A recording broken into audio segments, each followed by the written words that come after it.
ছেলেদের মতো মেয়েদেরও হয়, সবাই যেন ছেলেদের নাইটে ফলিং হয়। তো কেন হয় বলো তো? দেখো, সবাই জানে যে হয়তো তারা কিছু ভিডিও দেখেছে বা কিছু থিঙ্ক করেছে বা কোনো মেয়ের সংস্পর্শে এসেছে বা কাউকে নিয়ে চিন্তা করেছে, ফলে তারা রাত্রেবেলা স্বপ্ন দেখেছে, ফলে তাদের ড্রিমের ফলে ওটা হয়েছে। তো সবাই এটাই বলে, এটাও একটা বাস্তব কথা। কিন্তু এটা ছাড়াও কোনো থিঙ্কিং না করেও এই ফলটা হতে পারে। যেমন হচ্ছে কাপড়ের ঘর্ষণে, অনেক সময় কাপড়ের ঘষাতেও আমাদের শরীরে কিছু কিছু অংশ স্টিমুলেট হয়, ফলে কিন্তু নাই হতে পারে। আবার অনেক সময় আছে যেটা এমনি এমনি, কখনো কখনো কিছুই হলো না, কিছুই ভাবলো না, কিন্তু হঠাৎ লিকুইড বাইরে চলে আসলো। কেন হয়? দেখো, একটা ট্যাঙ্ক আছে, ট্যাঙ্কটা রোজ এরকম ভরছে, আপনি আপ ভরছে, ভরে ভরে যখন ওভারফ্লো হয়ে যাবে তখন তো ট্যাঙ্কের থেকে জল বেরিয়েই যাবে, তাই না? তো সেম সেম সিমেন্ট রোজ তৈরি হচ্ছে, ওভারফ্লো হচ্ছে, তৈরি হচ্ছে, ওভারফ্লো হচ্ছে। তো যখন ওটা পুরোপুরি ভাবে রেডি হয়ে ওভারফ্লো হয়ে যাচ্ছে, তখন কিন্তু ওটার ভেতরে থাকছে না, ওটা নিজে নিজেই ক্লিন করে বাইরে বেরিয়ে যাচ্ছে। আর সেটাকেই বলা হচ্ছে গিয়ে নাইটফল। এটা কিন্তু কোনো খারাপ জিনিস না, এটা একটা কিন্তু শরীরের প্রক্রিয়া। তো এটা কিন্তু খালিও করা জরুরি থাকে। কেন? এটা আমাদের শরীরের একটা প্রক্রিয়া, তৈরি হচ্ছে, ওভারফ্লো হয়ে যাচ্ছে, তৈরি হচ্ছে, ওভারফ্লো হয়ে যাচ্ছে। এটা যদি না বাইরে বের করা হয় তাহলে কিন্তু আপনি আপ এটা বেরিয়ে যায়। মেয়েদেরও হয়। মেয়েদের কি করে হয়? মেয়েরা কি করে বোঝে? মেয়েদেরও এরকম ওভারফ্লো হচ্ছে, তো মেয়েরা বোঝে না, মেয়েদের ওভারফ্লো হয়ে নিজে নিজে বেরিয়ে যাচ্ছে। হ্যাঁ, মেয়েদেরও কিন্তু এই ওভারফ্লোটা হচ্ছে, মেয়েদেরও রোজ সিমেন্ট রেডি হচ্ছে, আবার বেশি বেশি হয়ে যাচ্ছে, কিন্তু এটা নিজে নিজে বাইরে বেরিয়ে যাচ্ছে, কিন্তু মেয়েরা বুঝতে পারে না। কিন্তু কেন বলো তো?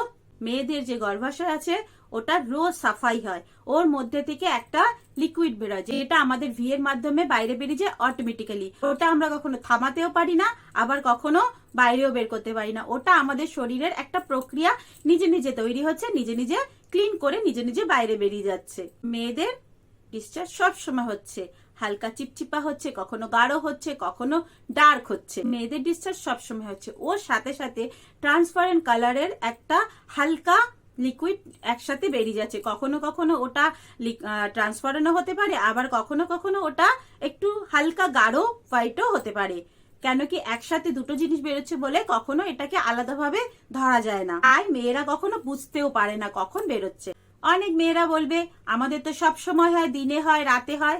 হ্যাঁ, মেয়েদের সব সময় হয়, তবে রাতের বেলা যেই দিন বেশি পরিমাণে হচ্ছে, পুরোপুরি ভাবে ওয়েট হয়ে যাচ্ছে, মানে সেই দিন নাইটফল হয়েছে, বা তার যে শরীরের প্রক্রিয়াটা আছে, তার যে সিমেন্টটা আছে ওটা ওভারফ্লো হয়ে গেছে, আপনি আপ ওটা রিডিউস হয়ে গেছে। তবে ছেলে আর মেয়েদের মধ্যে ছেলেদের একটু বেশি পরিমাণে হয়, মেয়েদের একটু কম পরিমাণে হয়। ছেলে মেয়ে দুইজনারই এগুলো কিন্তু বিভিন্ন রকমের থটের ফলে হয়, ভিডিও দেখে হয়, বয়ফ্রেন্ড গার্লফ্রেন্ডের কথা ভাবলেও হয়, বা কখনো কখনো তারা হয়তো এমন কিছু স্বপ্ন দেখেছে, ফলে এটা রিডিউস হয়ে যাচ্ছে। এখন বলি এর কালারটা কেমন হয়? এর কোনো স্পেসিফিক কালার নেই, এটা কখনো কখনো হালকা লিকুইড একদম ট্রান্সপারেন্ট কালারের মতন হয়, আবার কখনো কখনো হালকা হোয়াইট হয়, আবার কখনো কখনো ডিপ হোয়াইট হয়। যখন এটা হোয়াইট ডিসচার্জের সাথে মিক্স হয়ে বেরোচ্ছে তখন কিন্তু এটা গাঢ় একদম হোয়াইট কালারের হয়। তো ছেলেদের মতন মেয়েদেরও কিন্তু হয়। তো চলো, আজকের ভিডিওটা যদি একটু হেল্পফুল মনে হয় লাইক কমেন্ট শেয়ার করে দিও, আর আমার চ্যানেলে যারা যারা নতুন এসেছে সবাই আমার চ্যানেলটাকে সাবস্ক্রাইব করে দিও। তো আমার চ্যানেলে এরকম অনেক আরো ইনফরমেটিভ ভিডিও আসবে। তো চলো, টাটা বাই বাই, সবাই সুস্থ থাকো, ভালো থাকো।